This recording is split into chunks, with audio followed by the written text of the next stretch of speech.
दिल्ली में 5-6 हजार आदमी इकट्ठे हो जाएं, 5 बजे शपथ ग्रहण समारोह हो और 11-12 बजे ये आए कि नहीं भाई थोड़ा आगे देखेंगे। तो मैंने ये कहा कि जिस पार्टी को मैंने 42 साल सींचा है, अगर वो पार्टी मेरे को नहीं लेती कोई फर्क नहीं पड़ता मेरे को, लेकिन चिट्ठी आ जाए राष्ट्रपति भवन से पास आ जाए और फिर ये कहे तो मैं उससे आहत हुआ हूं कि भारतीय जनता पार्टी का और जेजेपी का, दुष्यंत चौटाला का और भारतीय जनता पार्टी का अगर समझौता चलेगा हरियाणा में तो वीरेंद्र सिंह नहीं रहेगा। भाई ये बात कि भारतीय जनता पार्टी को इस बात की गलतफहमी हो कि ये जेजेपी पार्टी तुम्हारे को वोट दिलवा देगी, इन्हें अपनी नहीं मिलनी तो हमने की दुआओगी।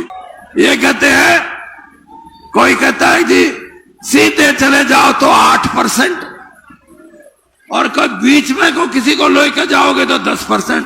अरे जरा भ्रष्टाचार की ये हद हो। मैं आज आपके बीच में ये कह के जा रहा हूं, अगर भारतीय जनता पार्टी हरियाणा के अंदर सही रूप से चुनाव लड़ना चाहती है तो इनको बाहर का रास्ता दिखाओ, तब तो लोग बात सुनने लग जाएंगे, ना कोई नहीं सुनेगा। हाँ यूं कहते असली बात कद कहेगा। मैं आपको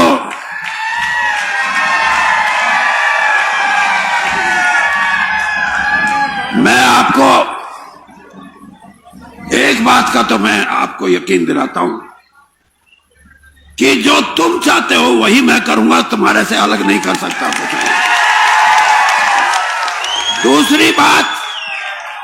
दूसरी बात मेरी सुनने वाली है। दूसरी बात यह है कि मेरे 42 साल मैंने कांग्रेस में काम किया और निष्ठा से काम किया और कांग्रेस ने भी मेरे को पूरा सम्मान दिया। राजीव गांधी और श्रीमती सोनिया गांधी, अरे सीटी क्या है, मेरे बजा दिए, सीटी बजा। राजीव गांधी और श्रीमती सोनिया गांधी का जितना साथ और जितना विश्वास मेरे को कांग्रेस में मिला, हरियाणा में आज तक किसी नेता को नहीं मिला। और आपको यह भी पता है कि मैंने कांग्रेस क्यों छोड़ी। अभी जगमीत भाई ने बताया। आपको यह भी पता है कि मेरे को चिट्ठी आए कि आपको मंत्रिमंडल में लिया जा रहा है। मेरे घर पे दिल्ली में 5-6 हजार आदमी इकट्ठे हो जाएं, 5 बजे शपथ ग्रहण समारोह हो और 11-12 बजे ये आए कि नहीं भाई थोड़ा आगे देखेंगे। तो मैंने ये कहा कि जिस पार्टी को मैंने 42 साल सींचा है, अगर वो पार्टी मेरे को नहीं लेती कोई फर्क नहीं पड़ता मेरे को, लेकिन चिट्ठी आ जाए राष्ट्रपति भवन से पास आ जाए और फिर ये कहे तो मैं उससे आहत हुआ हूं। और ये बात मैंने प्रधानमंत्री जी, जब नरेंद्र मोदी जी की कैबिनेट में मैं गया तो मैंने ये बात कही कि प्रधानमंत्री जी, मेरा कारण यह था कि मेरे को दुख आया इस बात का कि मेरी पार्टी ने मेरा पूरा सम्मान नहीं किया।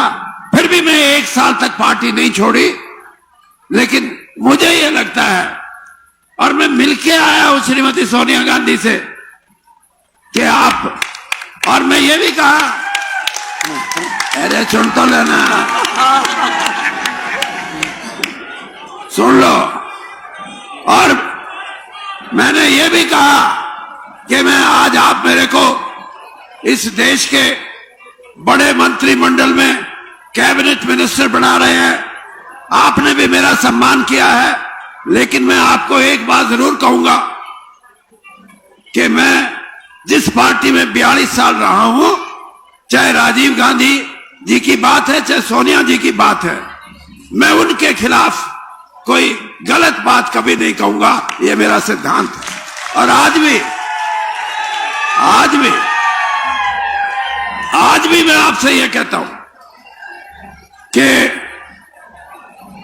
भारतीय जनता पार्टी में जो मुझे सम्मान दिया, मैं ये भी कहता हूं कि मेरा कोई कारण नहीं है कि मैं उनकी बुराई करूं या भद्दा बोलूं। उनका भी सम्मान करना मेरा काम है। और भाई, लेकिन एक मेरा स्वभाव का हिस्सा है जिसको डीएनए बोलते हैं, वो ये है कि मन में जो बात होती है वो कहे बगैर वीरेंद्र सिंह हटता नहीं।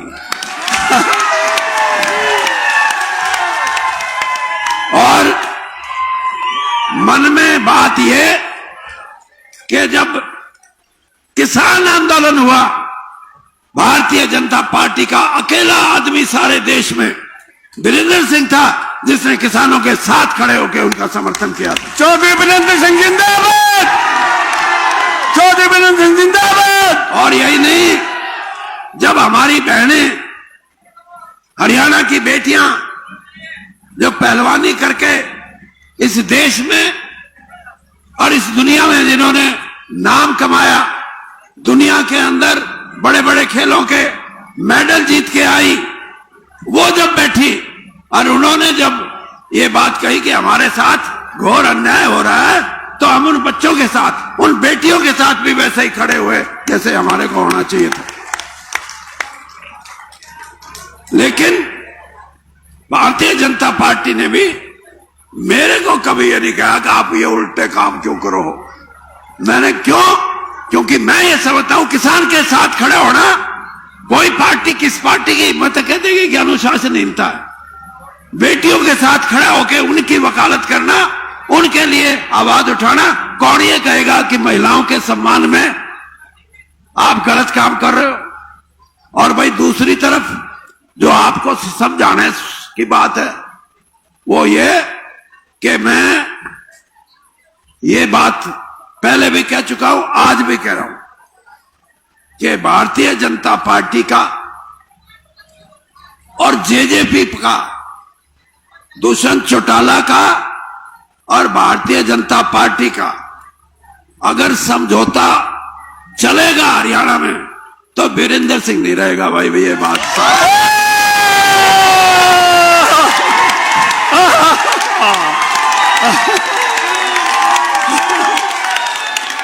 अब जो वीरेंद्र सिंह जिंदाबाद, जो वीरेंद्र सिंह जिंदाबाद, जो वीरेंद्र सिंह जिंदाबाद। वीरेंद्र सिंह आगे बढ़ो, वीरेंद्र सिंह आगे बढ़ो, वीरेंद्र सिंह आगे बढ़ो।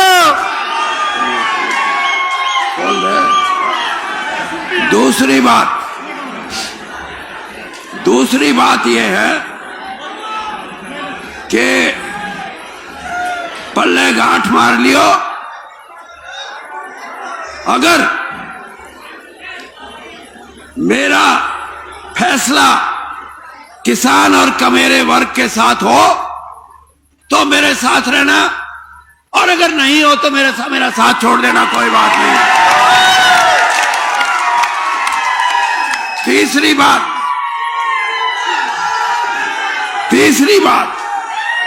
एक मिनट सुन लो, काम की बात तो अभी पे शुरू हुई है। तीसरी बात कि भारतीय जनता पार्टी को इस बात की गलतफहमी हो कि ये जेजेपी पार्टी तुम्हारे को वोट दिलवा देगी, इन्हें अपनी नहीं मिलनी तो हमने की दुआओगी।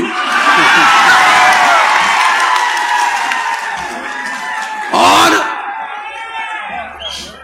मेरे को कोई कह रहा था, ने बोला वीरेंद्र सिंह तू किसान में भी न्यारा चाल है और तू ये छोरी बैठी थी इनमें भी न्यारा चाल है। मैं बोले रे तू बौड़ा है, मैंने कम से कम गांव में बढ़ के लोगों ने न्यू तो कह दूंगा भाई मैं तो तारे साथ था, ये कोई छोटी बात है क्या? लेकिन आप ये मानो, और अब मैं इस मंच से कह के जा रहा हूं, जितना भ्रष्टाचार जेजेपी और जेजेपी का जो जिसको तुमने ये समझा था कि यो तो ऊपर से उतार के आ गया, देवीलाल दोबारा नजर आने लग गया, मैं आपको एक बात कहूं कि जितना धोखा लोगों को इस जेजेपी पार्टी के बड़े नेता ने दिया है, इससे बड़ा धोखा राजनीति में आज तक किसी नेता ने कभी भी नहीं दिया जितना बड़ा इन्होंने दिया है। और तो और मेरे पास लोग आते हैं, ये कहते हैं, कोई कहता है जी सीधे चले जाओ तो 8%, और कोई बीच में को किसी को लेकर जाओगे तो 10%। अरे जरा भ्रष्टाचार की ये हद हो। मैं आज आपके बीच में ये कह के जा रहा हूं, अगर भारतीय जनता पार्टी हरियाणा के अंदर सही रूप से चुनाव लड़ना चाहती है तो इनको बाहर का रास्ता दिखाओ, तब तो लोग बात सुनने लग जाएंगे, ना कोई नहीं सुनेगा। चौधरी वीरेंद्र सिंह जिंदाबाद, चौधरी वीरेंद्र सिंह जिंदाबाद। और अरे सुनो, ये सुनो, और बात भी नहीं, ये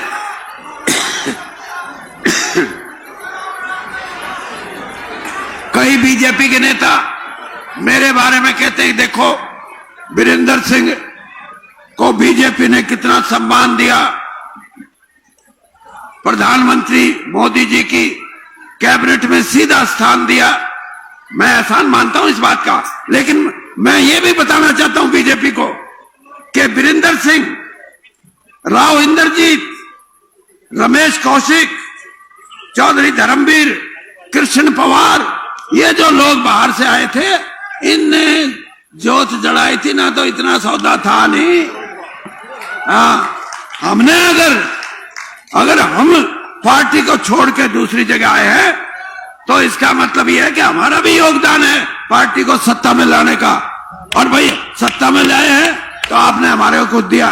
लेकिन एक बात आखिर में कह के अपनी बात खत्म करता हूं कि आप ये बात सोच के चलना कि कभी भी आपका मन ये बोले कि हमें युवाओं के प्रति जागरूक रहना है, इनका भविष्य उज्जवल करना है, हमारी बहनों के लिए हम एक नया रास्ता दिखाएंगे जिसमें आर्थिक तौर पे, रुपए पैसे के तौर पे ये भी मजबूत हो, किसान की मजबूती हो, तो भाई मेरी बात याद रखना, मैं आपके साथ खड़ा मिलूंगा।